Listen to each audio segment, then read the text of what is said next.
What's up, football fans? This is Bruno. I'm here with the Football Channel, and today I'm going to talk to you a little bit. I want to do a recap about the European Nations League, about the international break that we just had. Before, in the next video, I'm going to talk, still today, I'm going to talk about all the really cool upcoming matches that we can expect to see this next weekend. We're going to have Liverpool Everton. That's a big one, but we're going to see a lot more really cool matches. But it was kind of cool to have this international break. And look, I really like the European Nations League. I don't know if a lot of people like it, but I do like it. I think it's interesting the format.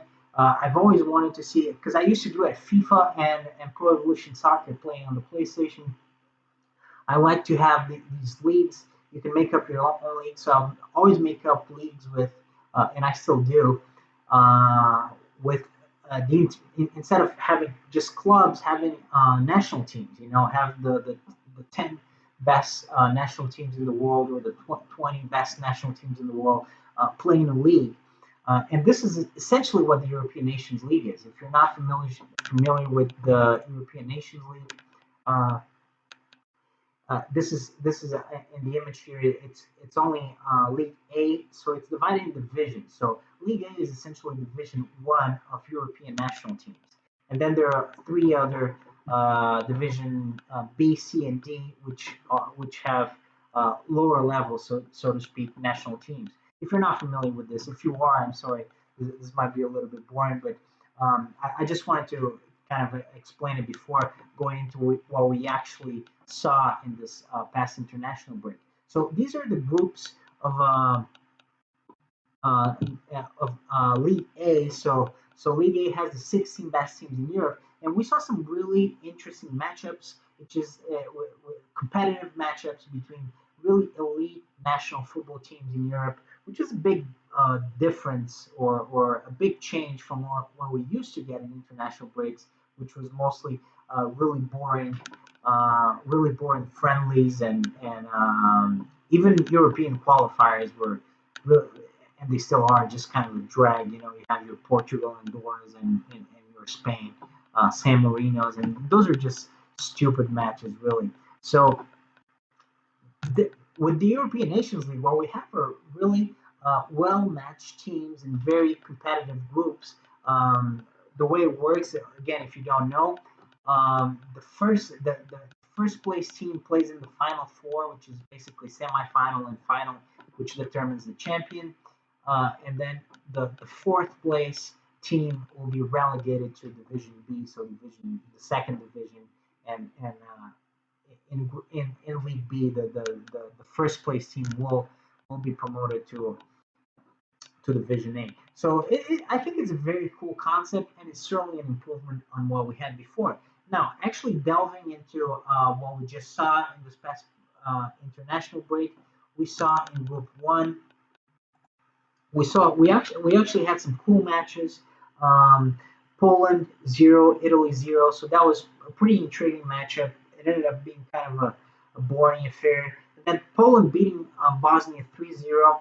And then the big standout really was Italy Netherlands, which maybe this is not the Italy of the past. The Italy that won the World Cup in 2006, I believe. With your Del Pieros and your Tatis and Cannavaro, Nesta, Pirlo, Gattuso, and so on. It's not that kind of Italy, but it's an interesting team. It's a fairly good team with a decent defense, a decent midfield, and then some interesting new attacking youngsters like Federico Chiesa, who just signed for Juventus. He's a pretty interesting talent, and you have some pretty good number nine, especially Chile Mobile. Just last year, he was capocannoniere of the Italian league, finishing.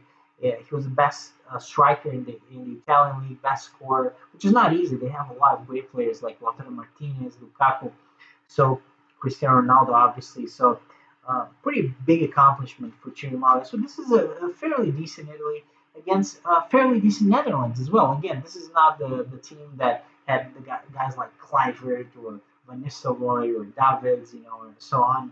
But still, I mean, players they do have very interesting young players like guys like Frankie De Jong or Delete coming into the team. They also have some big international names like Virgil van Dijk or even Depay, who almost signed for Barcelona in the summer. So two very, perhaps they're not living their best moment, but pretty good teams. And Italy Netherlands always an exciting game, 1-1. So it wasn't a fantastic game, but it was still a good game, and I think an acceptable result for both teams.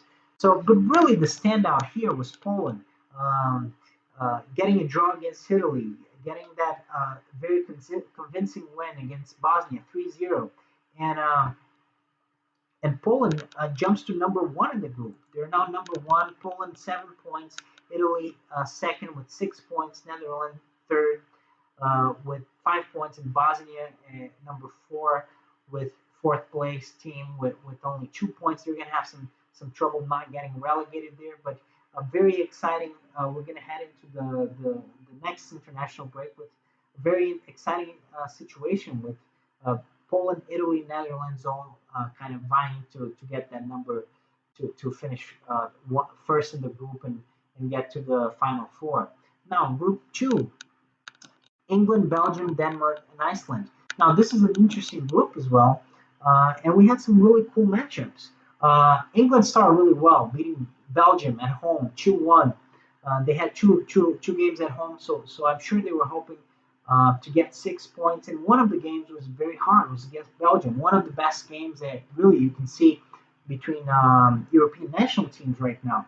England 2, Belgium 1. So England uh, uh, really doing very well in their first game, but then uh, they lost against Denmark at home, 0-1 against Denmark, and that was the big, perhaps out of all the groups, that was perhaps the biggest upset. I don't think a lot of people saw Denmark going to England and winning that game, but really that really makes Denmark my standout team of the international break, at least for Group 2, and they're now very well positioned in Group Two. You have Belgium with 9 points; they're first, and then second Denmark and England both with 7 points, and Iceland 4 defeats in 4 games.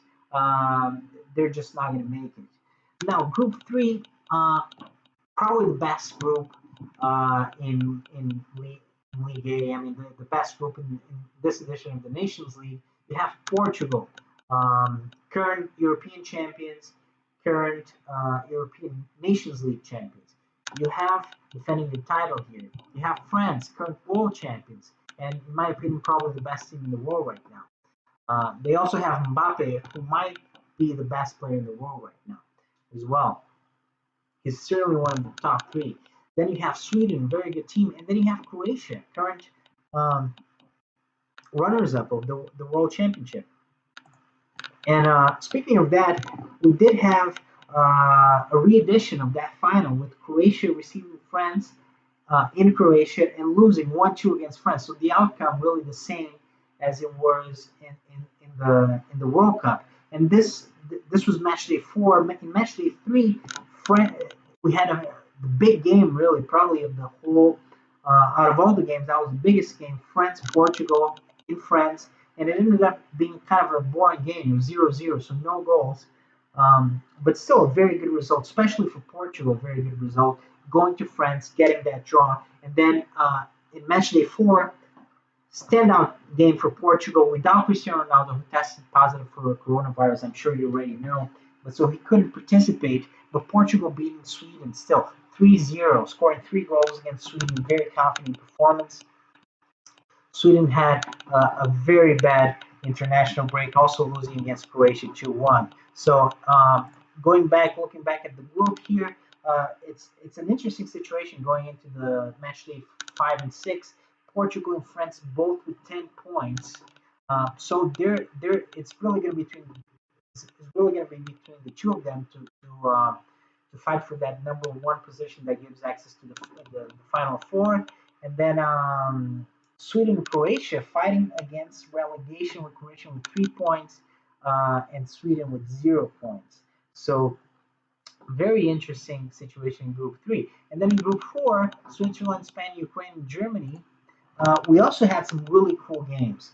Um, things started, match day three, things started as you would expect, with Spain beating Switzerland 1-0 and Germany beating Ukraine away 2-1. So things going as expected. This completely changed in match day four. We had some big upsets. Ukraine beating Spain 1-0, and they really made up for that loss against Germany. A fantastic win against one of the best teams in the world. And then Germany, Switzerland 3-3. I didn't see that game, unfortunately, because I was watching, it was at the same time I was watching Ukraine Spain. That was a bad choice. It ended up being a fantastic game, I'm sure 3-3. I mean, with that scoreline, it has to be a fantastic game. And Switzerland really surprising Germany. Germany's still getting a draw, but still, I'm sure they were expecting a win. So really, Ukraine, I think just with that win alone against Spain, I mean that would be enough. But also, those 3 points put them in a very good position in Group Four, and Ukraine really having the best international break here. It started really badly, but they've improved and they were able to get that surprising win against Spain. So Spain still leads the group at 7 points, but then you have Germany, Ukraine, both with 6 points, and that's particularly good for Ukraine because they can, if they have a really good match day 5 and 6, they could still finish top of the group, which that would be insane, really, with the likes of Germany and Spain in that group. But then Switzerland, really far behind now. They only have 2 points, and they're going to have a lot of trouble not getting relegated in that group. Let's be honest here. Switzerland is almost a goner. So, right. So this is kind of my recap. I wanted to do this recap of the international break, especially the Nations League. So I do think this is an interesting tournament, and I hope we continue to see the Nations League being played and evolve. And I think it's very interesting to get to see all these top national teams play each other in compelling matchups for a change, instead of the boring friendlies that we used to have, or the mismatches that we used to get in the European qualifiers. So this is it. Also in the South, we also had some cool matches in the South American qualifiers. But again, if it's a competitive tournament, it just doesn't really carry the same weight as actually playing to win a tournament like the European Nations League. So I think this is a really interesting format, and I think it really makes international breaks exciting for a change. So I hope you like this video. If you did, please subscribe, and I'll be back soon the next video will be a preview of what we can expect this following weekend in club football. There's a lot to come. Thank you.